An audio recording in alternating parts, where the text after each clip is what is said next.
103, 5 Lincoln 102, Lincoln 103 and 102. Responding to 401 parking structure, section 1 boy.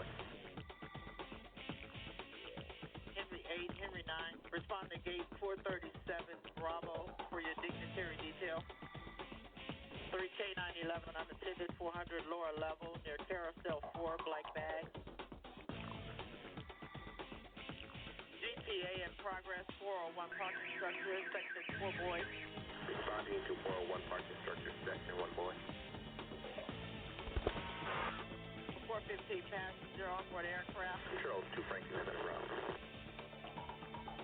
484 suspect, female, Hispanic, 28 years of age, blue jeans, no further.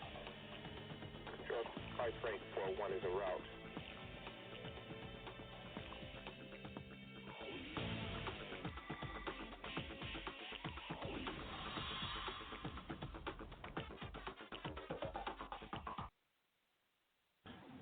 This is breaking news. 5 security officers die in the 72-hour period this weekend as violence against the private officer continues to rise. Deaths continue to climb. This week, 2 security officers murdered over the weekend, including a security officer who worked for G4S at the St. Louis Transit Center. He was killed after asking a person to leave the track area, the man pulling a gun and killing him without further words or confrontation. Another security officer is killed, murdered. Police are still looking for him in Texas. They don't know what happened. Very few details coming from there. Another security officer was run down by a vehicle that was trying to back out of a subdivision. This appears to be an accident. It occurred in Henderson, Nevada. Authorities are also reporting 2 security officers have died of the coronavirus, including an LAPD security service officer and a security officer at a hospital. The total security officer deaths for the month of January is over 20. Last year, we saw an just unbelievable number of security officers that died from COVID, murders, and assaults. This is breaking news for this week, February 1, 2021. Hello, everyone, and welcome to this edition of the Private Officer Beat Radio on this day of February 2021 from snowy Atlantic coast. We've got snow from Chicago to the East Coast. Much of our area between North Carolina and Virginia seeing quite the storm over the last 24 hours. In some places, as much as a foot of snow blew into the area, then followed by some freezing rain and sleet in some of those areas, making it a treacherous drive early this morning. I hope that if you have to be out there in this area, that you have taken precautions and that you are driving slow and safe. You're listening to the Private Officer Beat Radio. I'm your host, Rick McGann, founder, CEO of Private Officer International, Armour College, and a number of other businesses. Today on the show, we're going to be talking about our brand new think tank, along with Command College, and a number of other upcoming events and opportunities for you to get involved. Remember, if you're not already a member of Private Officer International, you really do need to be. Go to our website right now at privateofficer.org. Right now, you can sign up for a lifetime membership for just $99. And while you're there, be sure to sign up for our free breaking news alerts, our newsletters, and our upcoming training schedule. Opportunities for you to take both free and very inexpensive training online and in person. We got a lot of breaking news coming in as well. We are in the midst of doing our annual study This is actually something that we do regularly, but we call it the annual study. It's a very in-depth study about where security officers are injured, what cities and states have the highest injury and death rates for private security law enforcement, private law enforcement, and we'll be releasing that here in a few days. But we're going to cover that a little bit today. We're going to talk about it, and also talk about some other things that's happening in the news. Quite disturbing, as you may or may not know. This has been this whole month of January. Now we're in February, but January has been another month that has seen a lot of security officer injuries and deaths, both from COVID and other injuries sustained. We just had a security officer in the last few days that was trying to help someone, and that vehicle ran over them and killed them. So we're going to talk about that. And a very controversial subject today. We're talking about fit for the job. In part two, we're talking about fitness and physical aspects of a person. We talked last week about the 4 different areas that really compose a person's overall wellness and being. And today we're going to follow up in the physical aspect, and that includes age limitations. We've heard this topic before. Age really has nothing to do with age. A lot of times people retire, they're 70, 75, 80, and even older, and they just want a few extra bucks and something to do, and so they just figure security is the industry to get into. But as we know, security has changed over the years, and so it begs the question, should we cap the age of security officers? Certainly you cannot be a police officer at 75, although we have recently done a couple of stories of some police officers who are still on the job in their early 70s.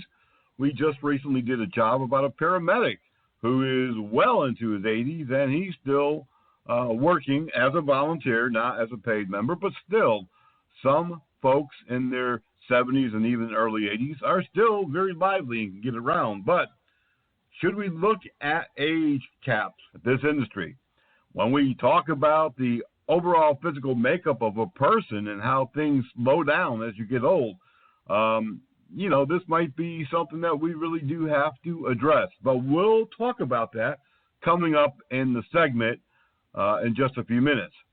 Plenty of things that we do have to cover, and we're looking forward to you getting involved in all of these things that we have going on here at Private Officer International. We just announced last week we have 40 courses online now that you can participate in for, I would say, 80% off probably of the normal tuition.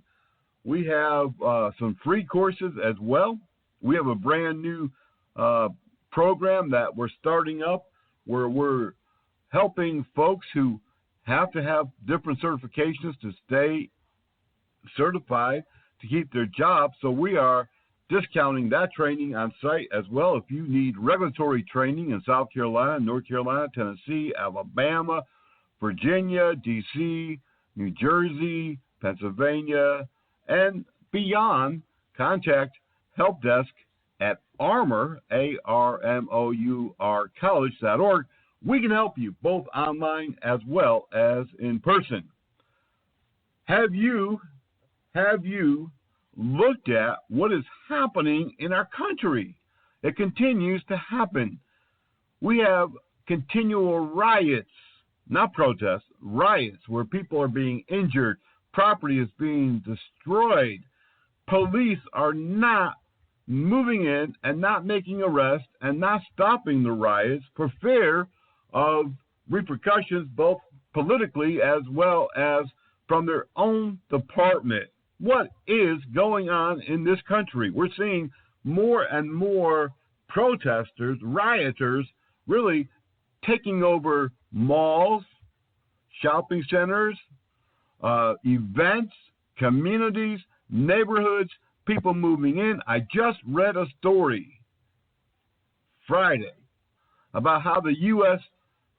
parks, the U.S. Forestry, the Rangers are continuously having to knock down temporary buildings and clean up waste being left behind by people going into these areas and setting up camp as they protest in nearby cities and towns and just wreaking havoc.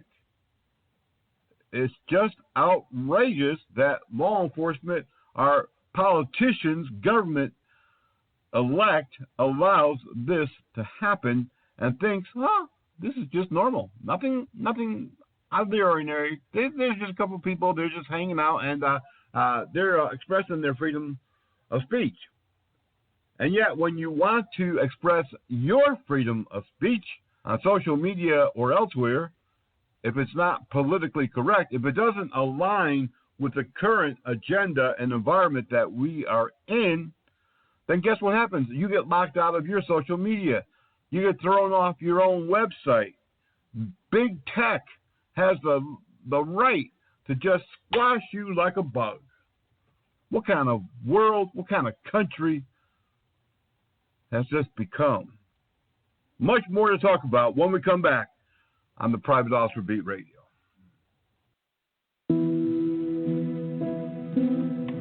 Human trafficking is slavery. And it happens all over America. Any child, any woman, any man could potentially become a victim of human trafficking. I am a victim of labor trafficking. I was a victim of child sex trafficking, but now I own my body. Human trafficking is any kind of forced labor. It can happen to anybody. I am a mother. I am an author. I am a son. I'm an advocate. I am an educator. I'm a sister. I am a brother. I'm so much more than what happened to me. I am strong. I am brave. I am outspoken. I am compassionate. I am a survivor. I'm a survivor. I am a survivor. I am a survivor. I am a survivor. I am a survivor of human trafficking.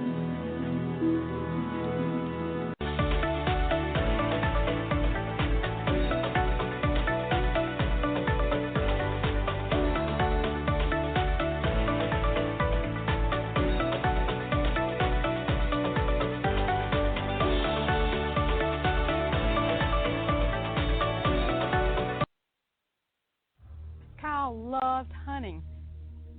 He was in a tree stand and a support broke. He wasn't wearing a safety harness. I can't help Kyle, but I can help you. Please wear a safety harness. Please take the free hunter safety course, and please be careful.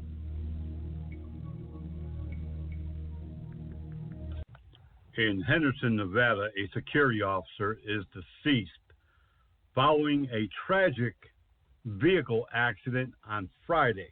It happened off from Horizon Ridge Parkway just about noontime, a little after. Police said that a box truck was backing out of a driveway in a subdivision called the Roma Hills community. A security officer was trying to direct and assist that driver trying to back out into the street. Now, the truck somehow ran over the 60-year-old security officer and killed him. He was pronounced dead at the scene. Right now, police are saying it appears just to be an accident. They say that impairment was not a factor, so that tells me that they probably conducted a DUI test, a field sobriety test on the driver, maybe even gave him a portable breathalyzer. They do, however, say that the investigation is still underway. That is really just routine in nature. But it is tragic that something like this would happen with a person who was just trying to help somebody else, a security officer. And last year we saw 3 security officers killed in industrial sites, motor vehicle accidents similar to this, directing vehicles around big 18-wheelers and industrial equipment, and all of them being struck, and in 2 of those incidents being ran over and killed. And that's what happened here in Nevada. The driver of the box truck ran over the security officer. So that vehicle it knocked over the security officer, and the truck kept on backing up, and it killed him.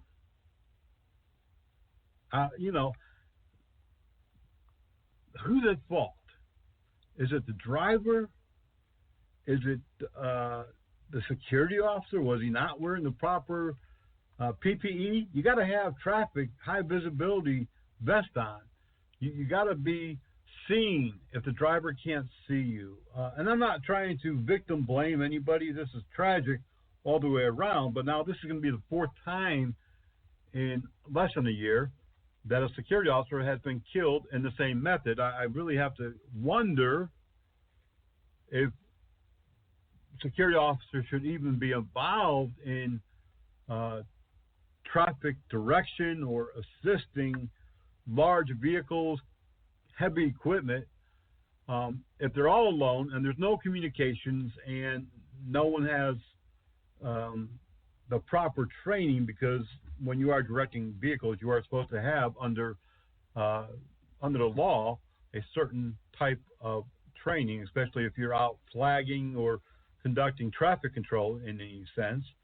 So we're gonna keep an eye on this, but it is a very tragic situation. Body Armor USA, we've got exactly what it takes to protect you. We have everything. We have the best body armor. We have protective clothing. We have stab-resistant vest. We have gloves, protective gloves. Body Armor USA. We've got what it takes to protect you. Check us out today online at Body Armor USA. But more than that, just contact Body Armor. Give them a call today. See what they can do for you. I know our friends over there have the expertise. They have the right equipment. They have everything that's necessary to protect you. Body Armor USA. You can even give them a call today, area code 516-817-1666, area code 516-817-1666. Body Armor USA. We've got what it takes to protect you. We announced this past week that Private Officer International, which has considered in times past forming some type of think tank to encompass the many areas that we are already have been doing for quite some time, and that includes studies, it includes research, working with regulatory agencies, making specific recommendations, and after talking to a friend of ours in California, he just kind of prodded us along a little bit further to form such a think tank. We announced on the 26th of last month that the National Public Safety and Security Institute, a nonprofit think tank, has been launched, and the goal here is to create policies, training guidelines, best practices, working with folks that we're already working with, regulatory agencies, to ensure compliance and educational standards, to help make recommendations on all areas of public safety and private security services. Now, we are actively going to be involved in many things that we've already have done and are continuously doing, and that includes education, policies, best practices, technology, and advocacy. The NPSSI will bring security company owners, campus law enforcement, security loss prevention agents, and other frontline personnel from all areas of security, safety, and law enforcement, mid-level management, and executive staff to the table. And we're going to collaborate as a unit together on these specific 5 areas, In fact, we've already begun 2 areas that we want to concentrate on, and this will be our main focus right out the gate. And those areas include making the workplace safer for both private security, private police, loss prevention, as well as public safety, and reducing employee injuries and deaths, whether that be by equipment, better gear, or radio communication. There's so many different parts, moving parts to this that is lacking. We are specifically looking at homicides of security personnel, almost 100 security officers killed in less than 24, 100 security officer murders, homicides, killed by the hands of others in less than 2 years. We are looking at how to prevent this. I have said, and I will continue to say, even as a security company owner, that we are responsible for putting people in harm's way. We are the ones who are not doing our due diligence, not providing the right equipment, communications, or hiring the right people for that job. It really still makes me sick. A friend of mine used to say, it sticks in my craw. I don't know what that means. I asked him one time, and he said, well, I remember my grandpa used to say it, and I assumed he meant up his butt. I don't know. I don't know. But it really sickens me to see a security officer murdered who should not have been there to begin with. And one of the recent cases last year in Mississippi, still unsolved, has really got me mad at the industry and at certain security companies. This elderly 70-something-year-old security officer, unarmed, was sitting in his vehicle at an apartment complex, and they still do not know why he was shot multiple times while sitting behind the wheel of his vehicle, just watching over an apartment complex. And this wasn't even in a major city. It was right outside of Jackson, Mississippi, but a smaller community. They don't know. Did he say something previously to someone? Did he, make a comment? Did he have some type of interaction with someone that made them angry somewhere along the way? Was this a personal vendetta that someone had? We don't know. Here's what we know. He was unarmed. He didn't have a two-way radio. He was working alone. He was in a crime area that it wasn't high, but there had been crime in that apartment complex, so obviously there was a situation. We're looking at all avenues to prevent these homicides. Another area of this, making the workplace safer, will include preventing the ever-increasing number of assaults and injuries to security people. Right now, we have a study going on internally, working with several other organizations on the injuries I stated earlier before we went to break, injuries and deaths, and the leading cities and states. And they all continue to be the same, by the way. Every time that we look at these numbers, the same cities, the same states show up, the same areas with the highest concentration of security.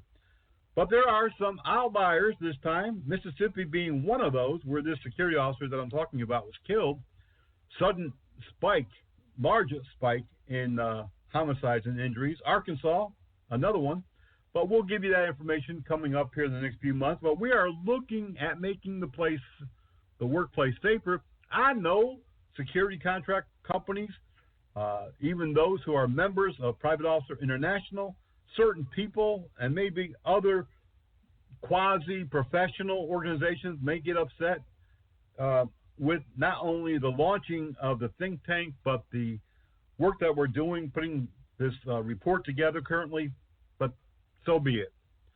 There are several board member, trustee member positions where you can apply. Email Kyle T. Green, that's with an E at the end, at privateofficer.com if you're interested. We have a number of folks that we have already talked to that we hope will come on board. This is not only a necessary thing, an exciting thing for me and for anyone who might be interested in really making our security industry and private police and loss prevention better. And if you want to make a difference, contact us, Kyle T. Green with an E at the end at privateofficer.com. We have a lot to talk about and a lot of things that we want to share out of the news. Just before I go to the next break, let me just say this. I get frustrated when people say, it is what it is. We can't do anything. We can't change anything. Yes, you can. And we, as an organization at Private Officer, have given you plenty of opportunity to make a difference, to even own your own business, to, stop making minimum wage and make some real money. We have a lot of different, we've been around for 17 plus years. We have a lot of different avenues to help not only members, but non-members. Contact us, helpdesk at privateofficer.com. We'll be right back.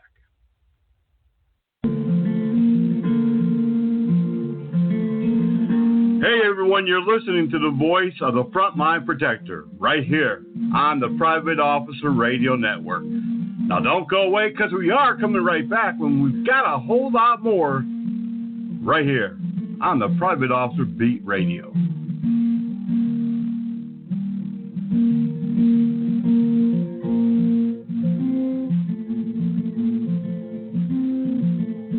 More than 114,000 people are waiting on an organ transplant at any given time in the U.S., and at least 80% of those are waiting for a kidney. For kidneys, it largely defaults to waiting time, but for livers, hearts, and lungs, it's largely based on the degree of illness and how sick someone is, and that defines their priority on the waiting list. Dr. Charles Rosen, director of the Transplant Center at Mayo Clinic, says living donors can help save people waiting for a kidney or a liver, but those waiting for other organs, unfortunately, have to wait for a deceased donor. Dr. Rosen says if you're interested in saving another person's life with your organs after you die, it's important to sign up as a donor now while you're still alive to save your family from having to make a difficult decision at a difficult time. We've heard from donor families or potential donor families that decided not to donate because it was such a stressful time in their lives that then 3-6 months later they felt some remorse for not doing that. For the Mayo Clinic News Network, I'm Ian Roth.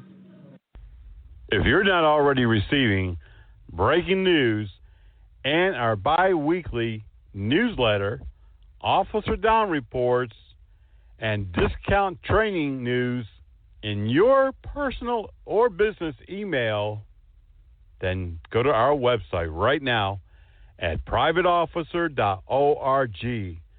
Privateofficer.org. A Dropbox will come down. Just fill out your info, and you'll be the first, one of the first, for sure, to know about what's happening in the security industry.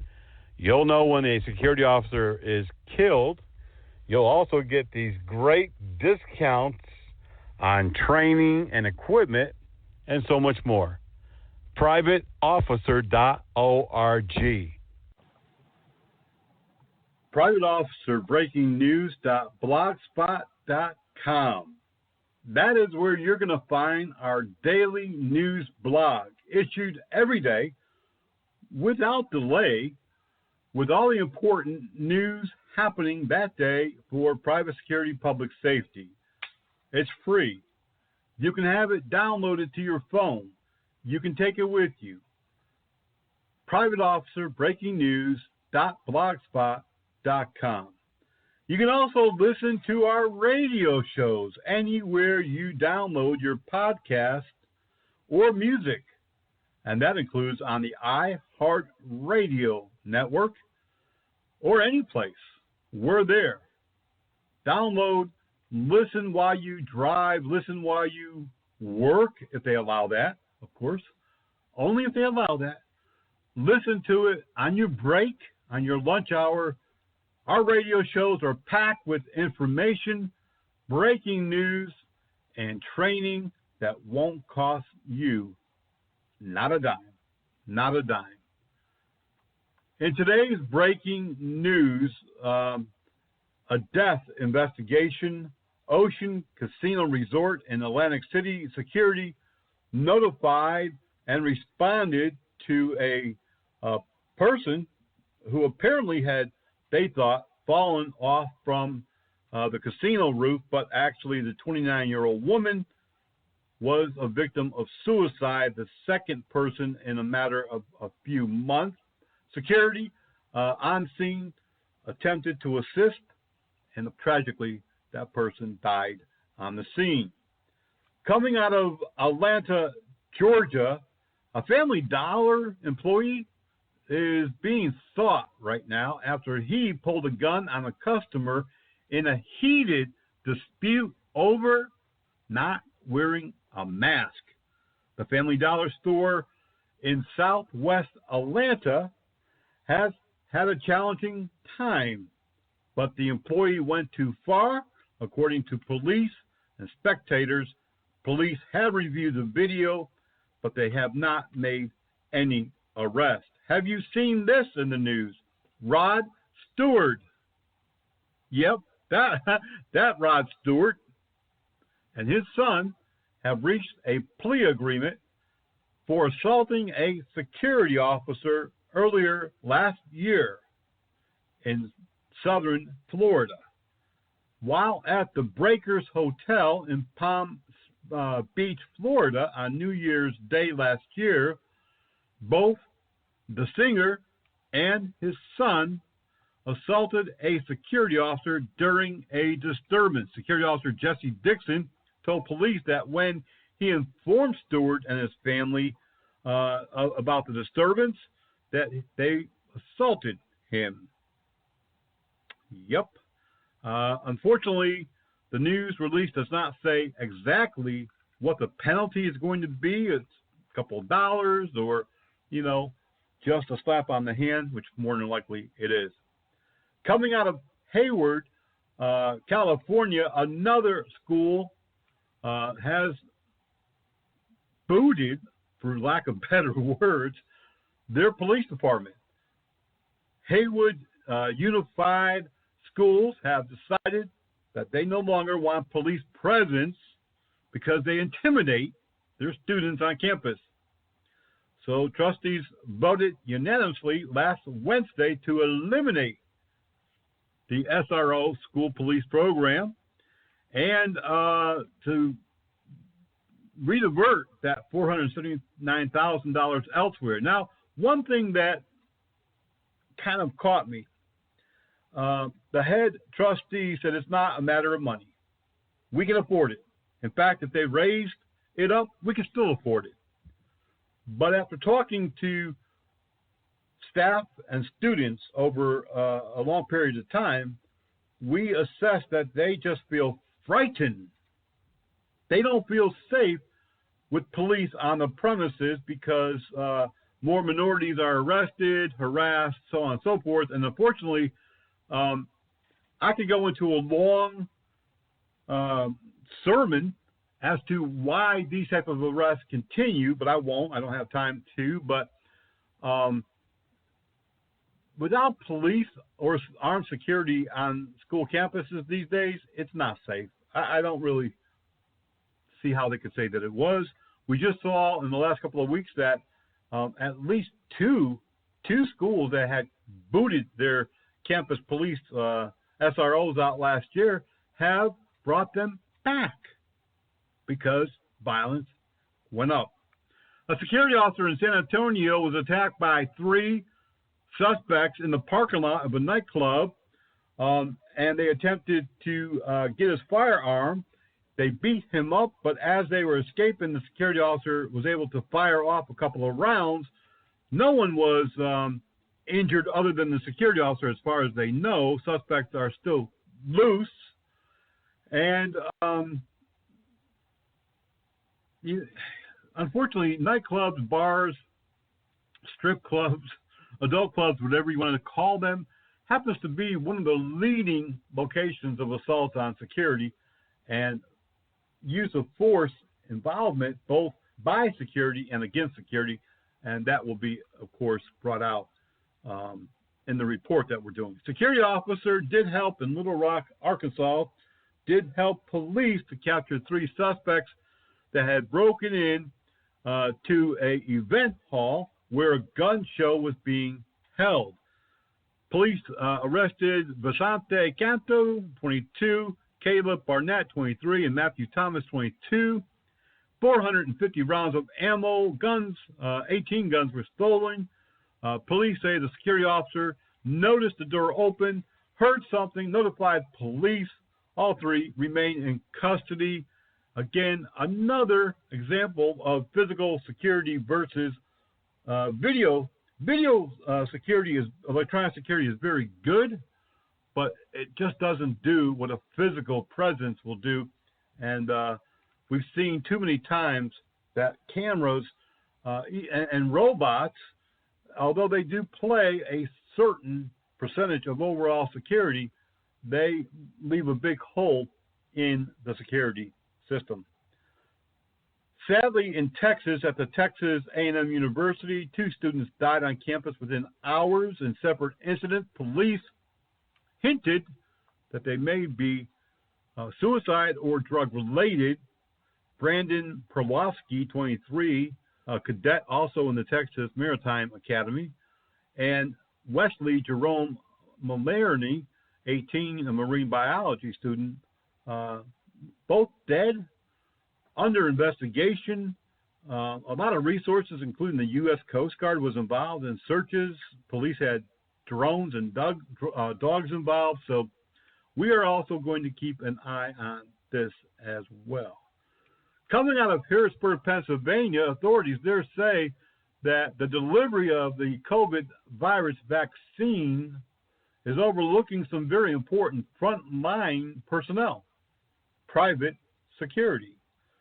Authorities say that in phase 1, that dozens of security officers, maybe hundreds of security officers, were overlooked. They're looking into it to see how to correct that. I can tell you from my own experience in my area that security officers are not allowed to be vaccinated. They're not considered frontline personnel. Right now, in our areas and in the nearby states of North Carolina, Virginia, South Carolina, 75 and older, or first responder being law enforcement, EMS, or the fire service are the ones receiving that priority vaccination at this time. Well, in Champaign County, Illinois, the University of Illinois Police Party Patrol, these are student patrol officers who help campus police to respond to noise events and parties, both on and off campus, and they kind of try to settle students down so that they don't get arrested or cited for nuisance violations, endangering public health, or reckless conduct. Campus police say that during the 2020 fall semester, they issued 30 tickets to 18 people for party-related incidents. Yeah, I've seen party patrol, student patrols active in other campuses. Sometimes it works and sometimes not so much.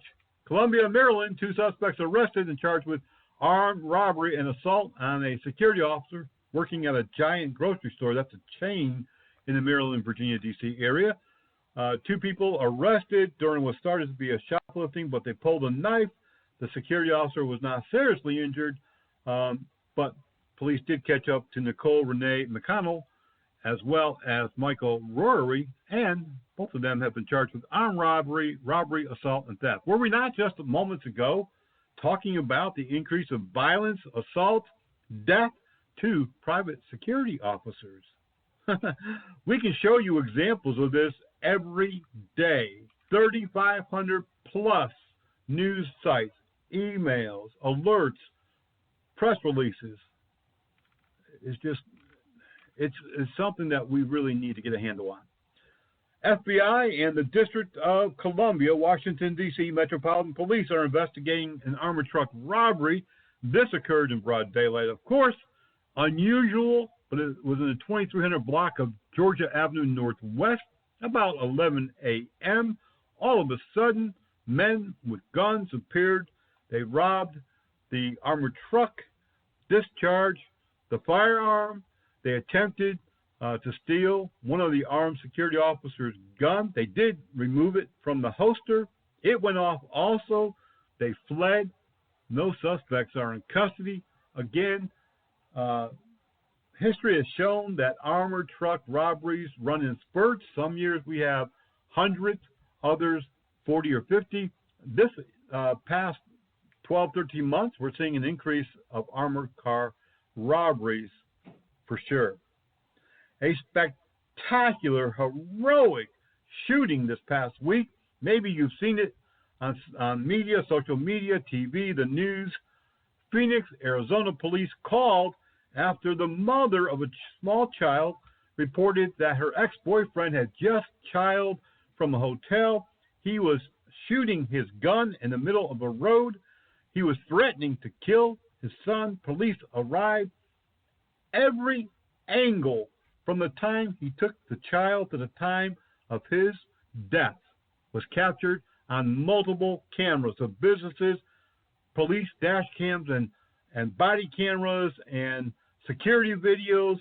It shows that police had great restraint because that man held the baby in his arms.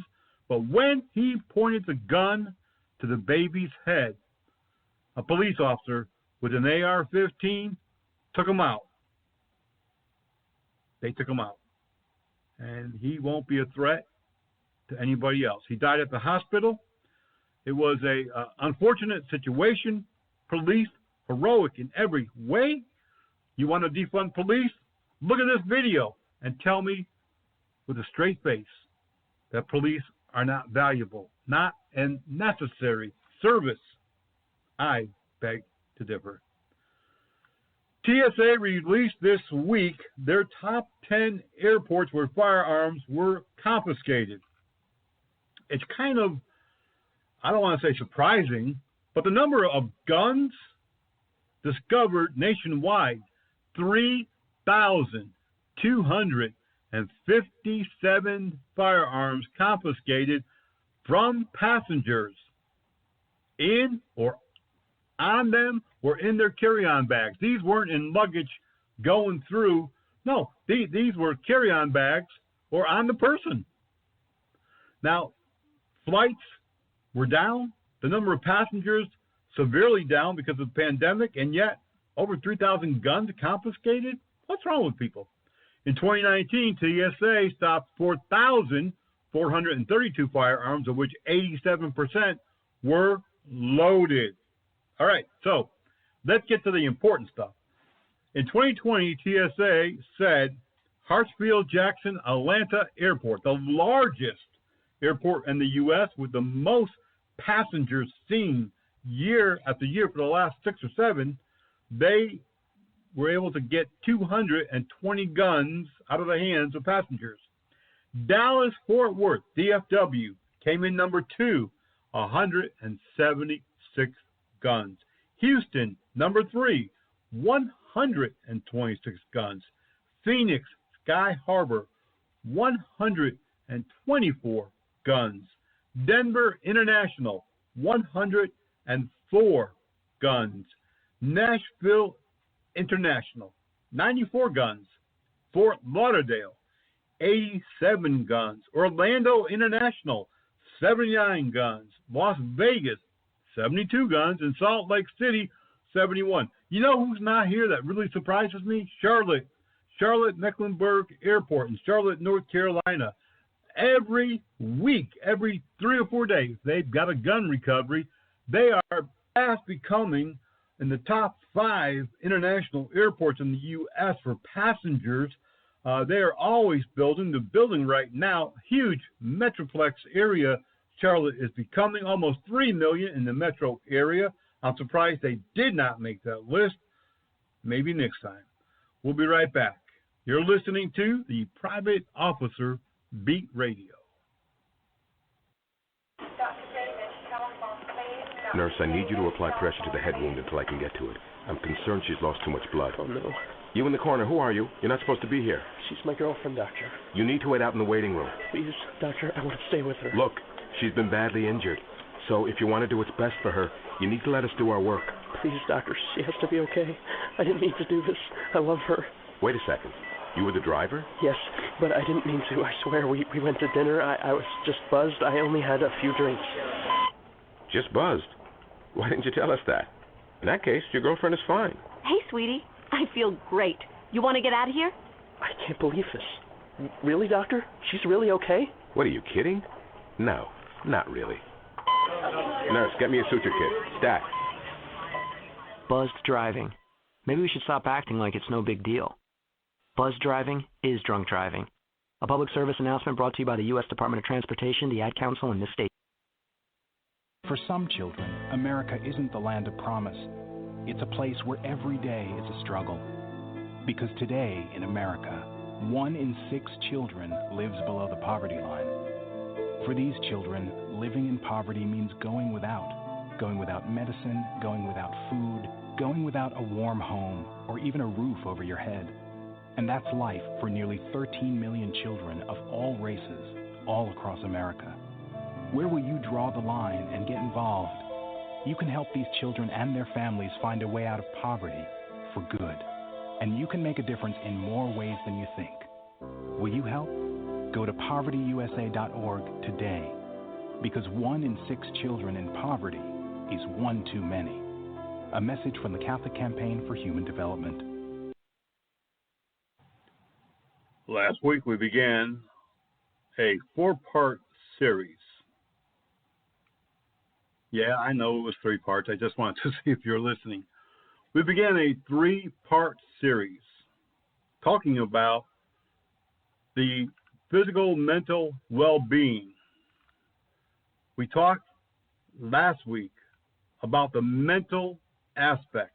There are 4 general areas of an individual's welfare.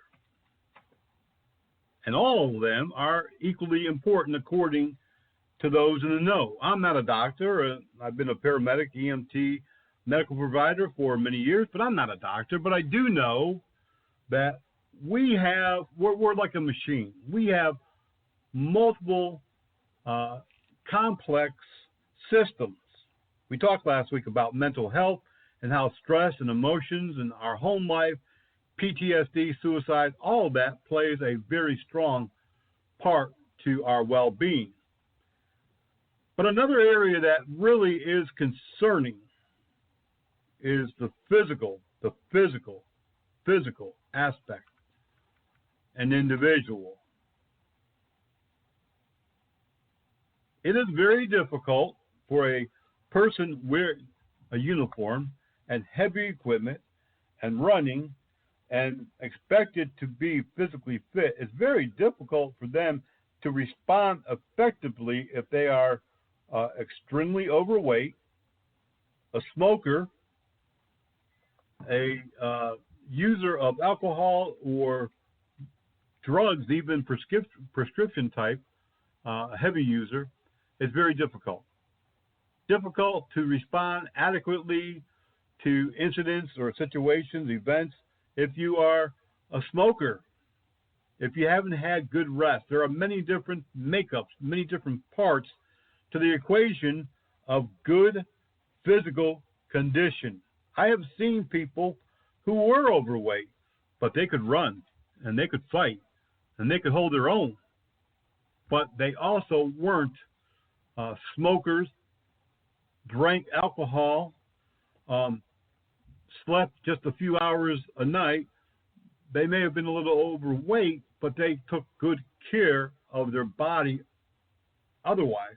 There are many folks, and this has been said for as long as I can remember, there are many people who just are normally physically a little bigger. And we're not talking about hundreds of pounds overweight. We're talking about, some used to call them big bone, but that was a joke. But there are people that just have body mass. And it doesn't always have to be muscle, but they are in good physical condition.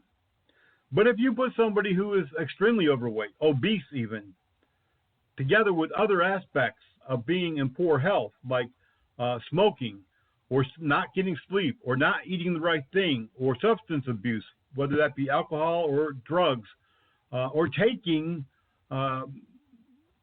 other prescribed drugs in excess, it causes the person to be out of kilter. Their whole body system is just not working properly. And although they don't want to admit it, they know about it, they can feel it, they just have to keep on grinding it out because they got to pay the bills. They got to work that overtime. They got to, maybe they're taking a course online or at school, and they've got to be a father, a parent, a mother. They've got so many different aspects to their life. They got to allow something to go to the wayside, and oftentimes it's the physical aspect of the person. Do we really have to be in the gym every day? Do we really have to work out and lift weights and get 100% body mass muscle? No, we don't.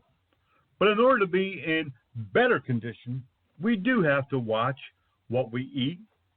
I'm a big one for saying that. I just don't do it.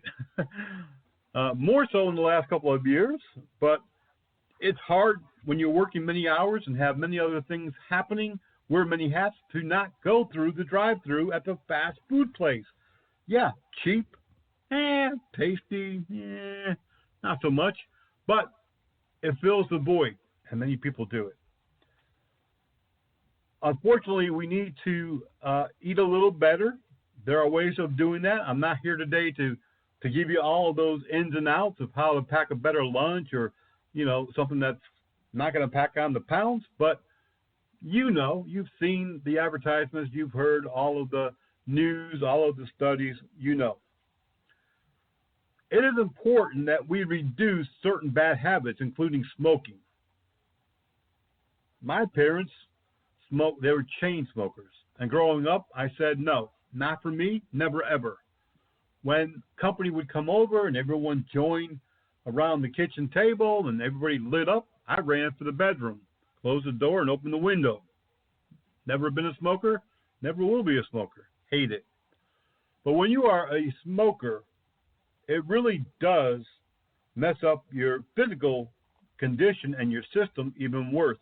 We know that food clogs the arteries. Well, smoking also causes all sorts of breathing ailments and conditions and illnesses. When we have weight, when we have bad habits of smoking, when we're not getting enough sleep, when we're taking in excess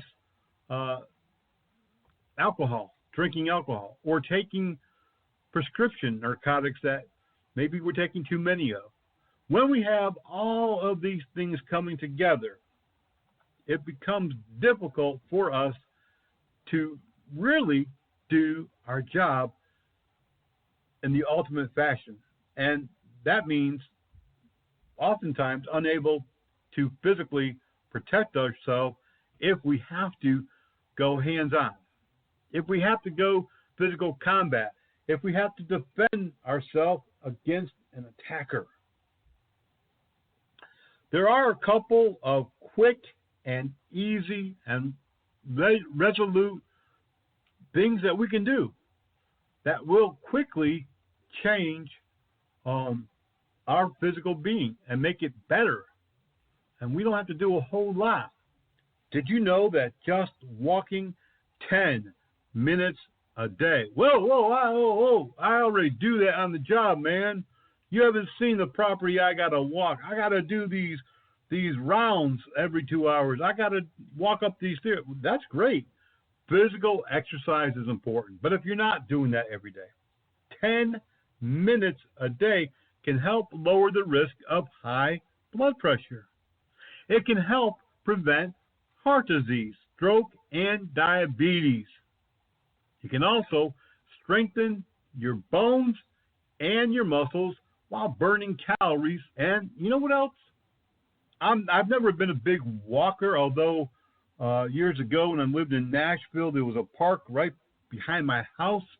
And I got into the mode of walking every day, even when I was tired, and it really did uplift my spirit. I was in a better mood. You hear other people say it. Well, it's true. If you can just walk 10 minutes a day, every day, maybe even outside of work, walk slowly, walk for a few minutes to warm up, get the blood flow going, and then walk a little bit more briskly for a few minutes to get your heart pumping.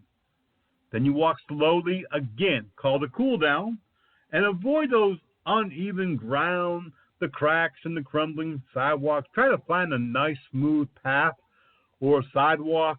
Go to a park and do your walk, 10 minutes. The ultimate goal here is to be able to reach, increased amount of walking per day. If you're comfortable at walking, then gradually increase your walking time just a little bit more a week, and it will be remarkable the outcome that it provides. Really, I can tell you, I can attest to this. The second really important thing to really help your overall health, and again, this is nothing extraordinary, it's not going to take a lot of doing, and that is really just to improve your sleep. What you are doing when we work shift work, if we work the overnights, and I work both law enforcement and security where our shift would rotate. So 1 month we're on days, 1 month we're on midnights, second shift. When I work security, even as a owner, I may have office duties during the day. In the evening, I may do patrols. I may respond to calls. So I'm trying to catch sleep, in between all of this. Your sleep environment and the activities leading up to your sleep can also keep you from having a good night's sleep. When I work midnights or in the overnight hours in the daytime when I slept, I always had a very dark, cool room. You've heard probably others say the same thing. It really just kind of lowers your metabolism, kind of like a bear going into hibernation, but it puts you into a sleep mode. Many correction facilities, prisons, and jails alike have their thermostats in the jail area, the prison area, set low because it slows the metabolism. You're not as active. You want to keep warm, less likely to get into a fight, so they keep it low. Resolve any issues that you have before you go to bed. Don't go to bed with a lot on your mind. Don't go to bed thinking about 45 things you need to do tomorrow. Again, I can't really say this with a straight face because I'm constantly, my mind many nights is still going. I got this to do tomorrow. I got to get up early. I got to go here. Oh, yeah, don't let me forget to do that. But try to relax your mind before you go to bed and resolve any issues that might keep you from going to sleep. Remember, our circadian rhythm, it really is a thing, by the way. The body has a rhythm it gets into. And if you have your room cool and dark and cold, it doesn't even have to be cold, but cool, and you've got your mind relaxed, your body will go into that circadian rhythm almost every time. And you'll have a much easier and less likely to be awake for a long time, but you'll have an easier way of falling asleep. An hour and a half before bedtime, they recommend, and unfortunately I cannot do this, that you also shut off all of your electronic gadgets, your computers, your televisions, phone, cell phone, and of course limit any alcohol to just after dinner, and don't take alcohol before going to sleep because that does not help you fall asleep fast. It actually interrupts your sleep repeatedly, and too much alcohol is not going to be good for your body. The same is true about eating food, specific food. You probably heard spicy food, not good for you close to bedtime, certain type of things that's going to cause acid reflux or heartburn, not good too soon before going to bed. So there are many different things that we can do. And we can talk about increasing fruits and vegetables. We know that that's very good for us. It helps to lower the risk of heart attack and stroke. Has many benefits, vitamins, minerals, and so forth. But another thing that we really need to do, many of us, it would be just a simple thing, and that is to increase the amount of water that you drink. Not caffeinated, not coffee, not alcohol, but water. Even if that's through water-rich foods, such as a soup or a vegetable or a fruit. Older you get, oftentimes many older folks will fall short of the daily requirements of fluid, and that may keep the body actually from getting nutrients to the cells. It helps reduces flushing bacteria from the bladder, and it makes the bowels move less normally if you don't have enough liquid in you.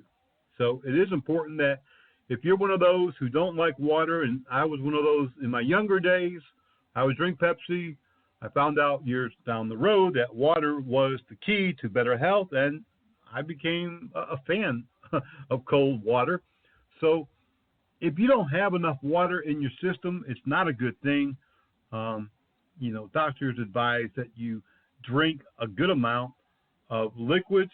It doesn't have to be water. It could be that soup or vegetable or fruit, but water certainly will help. Another key factor about water that many people don't know, doctors say when you get up in the morning or if you get up in the evening to go to work, whenever your get-up time is, that if you start off right away with a bottle of cold water, it actually rejuvenates your system, and it helps to get things going, flowing. So I do that every day, whether I get up at 4 in the morning or I get up at 6 in the morning. I don't ever get up at 7, 8, 9, or 10. But if you have better health, habits, if you do this regularly, then you're going to feel better on the job, and it's going to help you. It's going to help you, really, to do the job. Remember the 4 aspects of our welfare: mental, physical, spiritual, and financial. As a security officer, we do have to be on guard. We do have to be prepared to defend ourselves or to help others. And we might even have to just run to help somebody who has just had a heart attack. We don't want to have a heart attack. We want to be able to stay safe while helping others. This is going to conclude this week's edition of the Private Officer Beat Radio. Glad that you have joined us, and we're looking forward to having you right here next time. Same place, same time zone, same station. And remember, you can listen 24/7. Download us any place you get your music podcast. Download us here. All of our radio programs are still there from day one.